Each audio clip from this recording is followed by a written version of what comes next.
بہت سی باتیں مجھے گزارش کرنی ہیں، آپ ذرا سا اپنے جذبات پہ قابو رکھیں۔ میں نعرہ لگانے کو منع نہیں کر رہا ہوں، کسی عزیز نے سمجھا کہ میں نے نعرہ لگانے کو منع کر رہا ہوں، انہوں نے ایک خط لکھ کر مجھ سے معذرت کی، ایسا کچھ نہیں، ہم آپ کے جذبے کی قدردانی کرتے ہیں، ہم قدردانی کرتے ہیں، لیکن مطالب ہیں، اسے کہہ لینے دیجئے۔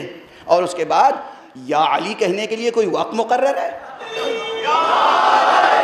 یا حیدر کہنے کے لیے کوئی وقت مقرر ہے؟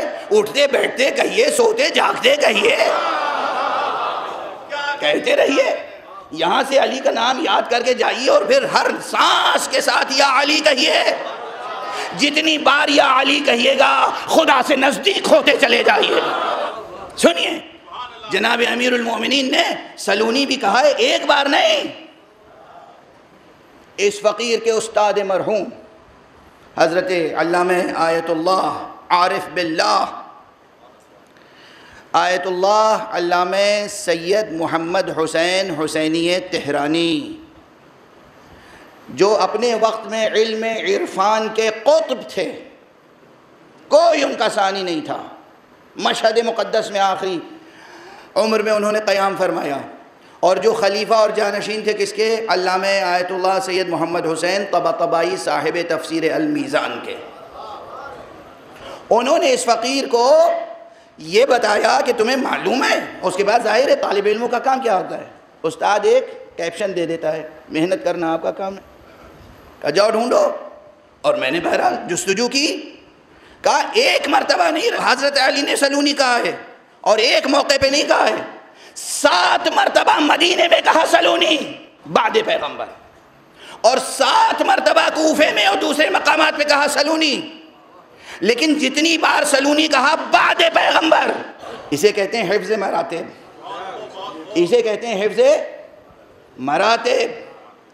14 مرتبہ امیر المومنین علیہ السلام نے اپنی زندگی میں، ساری روایتیں مسند ہیں سندوں کے ساتھ، سلونی سلونی کہا۔ اور یہ جملہ کئی بار کہہ چکا ہوں، پھر کہہ دوں، لوگ کہتے ہیں سلونی کا دعویٰ کیا، میں کہتا ہوں سلونی کی دعوت کی۔ کیا سلونی دعوت تھی، اور ہر مرتبہ آپ سے سوالات ہوئے اور آپ نے جوابات دیے، وہ جوابات بھی موجود ہیں، کتابوں میں منتشر موجود ہیں، لیکن موجود ہیں، صرف اس وقت تو حوالے دے رہا ہوں۔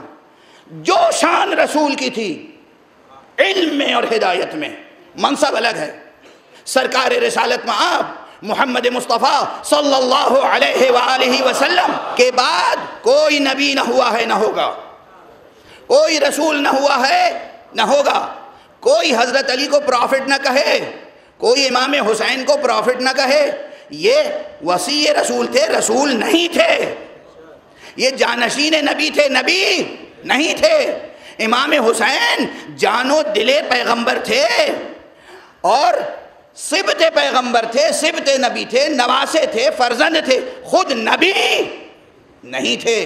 نبی نہ کہیے گا، رسول نہ کہیے گا، مگر ہدایت اور علم کا جو ملکہ ہے وہ برابر سے چلتا رہا، اس لیے کہ حضور نے تو تنہا جو کچھ سکھایا ہوگا سکھایا ہی ہوگا۔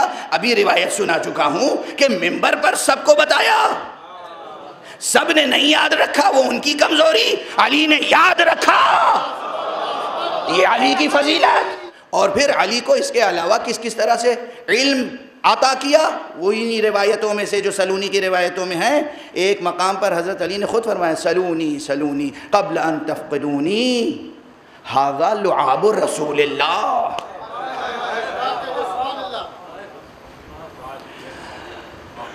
حضرت علی کا جملہ، یہ لعاب رسول ہے جو میرے دہن میں ہے اور میرے وجود میں ہے۔ توجہ ہے؟ یعنی جب حضرت علی کی ولادت ہوئی تھی تو جناب فاطمہ بنت اسد کا دودھ بعد میں پیا تھا، رسول اللہ نے اپنی زبان پہلے چسائی تھی، علی کو اپنی زبان پہلے چسائی تھی۔ اور اب گنیے تاریخ میں کس کس کو زبان چسائی ہے؟ علی کے بعد حسن، حسن کے بعد حسین، تاریخیں گواہ ہیں، محدثوں کی حدیثیں ہیں بے پناہ۔ اکثر حسین کی زبان لے کر خود چوستے تھے اور اپنی زبان حسین کو چساتے تھے۔ روایات سلونی میں یہ فقرہ بھی آتا ہے کہ زقنی رسول اللہ زقا، رسول اللہ نے مجھے علم اس طرح چگایا ہے، لفظ استعمال کر رہا ہوں، جس طرح پرندہ اپنے بچے کو دانا چگاتا ہے. توجہ ہے, تشریحات کے وقت نہیں, حوالے دیتا ہوا آگے بڑھ رہا ہوں. تو رسول اللہ کا مرتبہ علم, احاطہ علم سمجھ میں آیا. ما کان و ما یکون کا علم منبر پہ بیان کیا. فضا میں پرندے اڑتے تھے, ہر پرندے کے بارے میں کچھ نہ کچھ بتاتے تھے. اس کے بعد منبر پہ سلونی کہا. سلونی جب کہا تو یہ راز بھی کھل گیا کہ لوگوں کے انساب سے بھی واقف ہیں, لوگوں کے انساب سے واقف ہیں. حضور واقف ہیں کون کس کا بیٹا ہے. اس رسول نے جسے زبان چسائی تھی اس کی شان یہ تھی کہ میدان جنگ میں جب تلوار چلاتے تھے تو یہ دیکھ لیتے تھے کہ کس کی نسل میں مومن پیدا ہونے والا ہے, کس کی نسل میں منافق اور کافر پیدا ہونے والا ہے. جب ہم یہ روایتیں پڑھتے ہیں تو لوگ کہتے ہیں غلو, دیوانے ہو گئے ہیں, غلو کرتے ہیں, بڑھا چڑھا کے علی کی فضیلت بیان کرتے ہیں. کیا بڑھا چڑھا کے بیان کرتے ہیں؟ مگر کیا صحیح بخاری میں روایت موجود نہیں ہے کہ رسول اللہ سے لوگوں نے اپنے نسب کی تصدیق کی اور رسول اللہ نے بیان کیا؟ تو کیا رسول اللہ نے یہ علم حضرت علی کو نہیں دیا تھا؟ رسول اللہ نے حضرت علی کو علم دیا, اور وہ علم صرف منبر پہ ظاہر نہیں ہوتا تھا. علی تو جہاں ہوتے تھے وہاں علم ظاہر ہوتا تھا.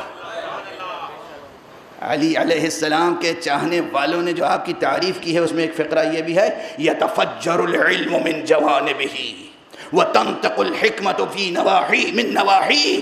ارے علم تو ان کے جسد کے گویا ہر ذرے سے پھوٹتا تھا, چشمہ جاری ہوتا تھا علم کا.